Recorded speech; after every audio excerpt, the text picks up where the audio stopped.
Welcome to Thick Boy Fight News. Let's dive in. Paddy Pimblett gave insight on where he stands weight-wise heading into fight week.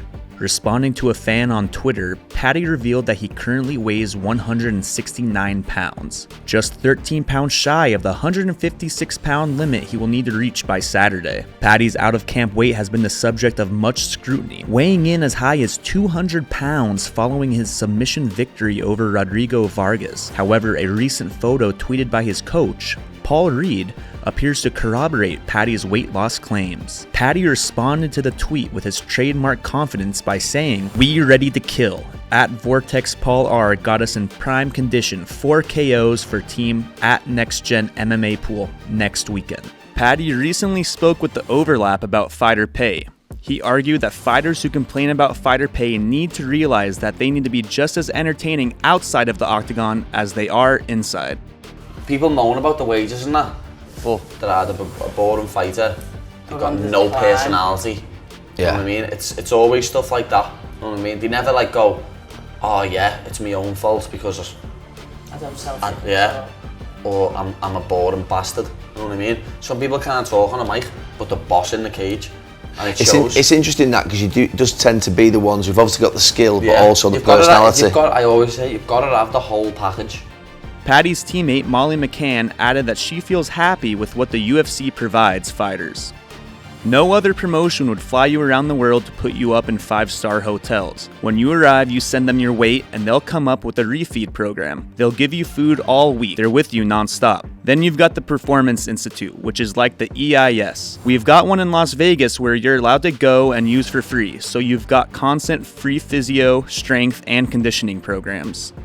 Former UFC champion Frankie Edgar is making plans for his retirement. In a recent interview with ESPN, Edgar shared that he is seeking one last fight at bantamweight before hanging up the gloves. Edgar gave further insight on the decision to retire by saying, "I've been kicking the idea of retirement around since my last fight. The last 2 fights obviously didn't go the way I wanted them to.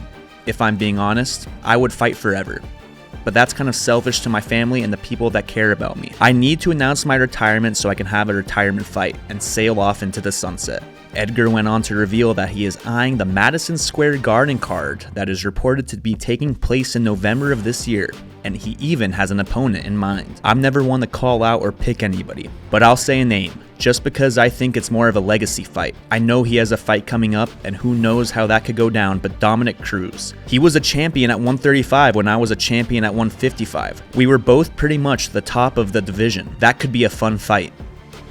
Not to be left out, Bryce Mitchell threw his name into the muddy waters at the top of the Featherweight Division following the events of UFC Long Island. Thug Nasty laid out his path to the title on Twitter by saying, "Can I fight Yair and get a title shot after I win?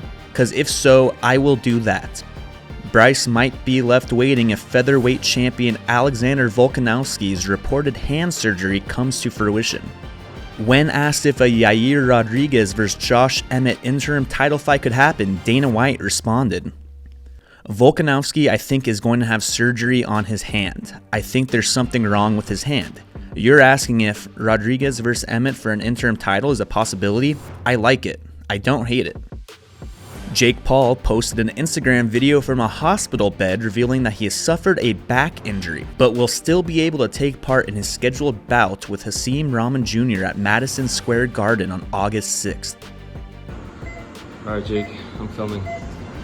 So guys, I'm in the hospital. I had an accident.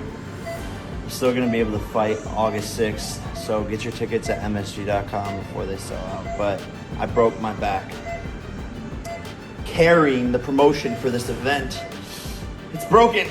Oh, Jake, you good? Nurse! Jake, Nurse, more morphine! Oh my God. I broke my back carrying the last 5 fights promotion. My opponents never sell shit. Oh, it hurts! Do something. It hurts! These motherfuckers never sell shit!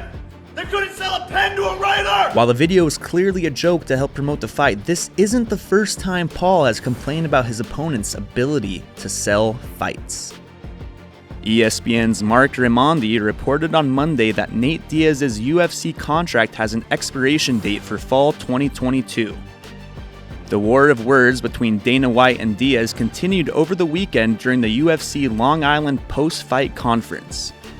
Dana didn't even entertain the idea when asked about a recent Nate Diaz interview where he trolled Dana by saying only Francis Ngannou and Israel Adesanya are on his level. Last one for me then, and it is a Nate question. I'm curious, you were in a meeting with him and he said in an interview that he said the only opponents in the UFC he'd like to fight or interested in was Ngannou and Adesanya. Do you remember that meeting? And what was your reaction when he said that?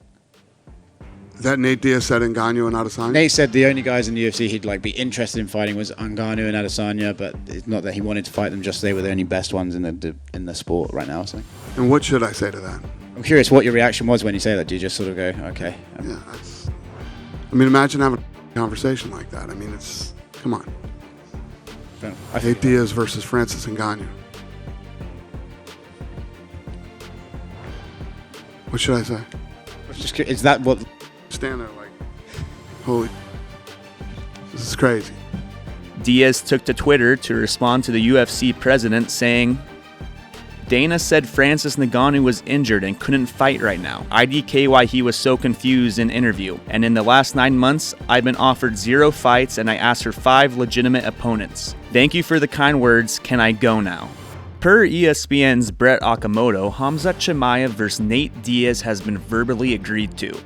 The 5-round fight will reportedly main event UFC 279 on September 10th at T-Mobile Arena.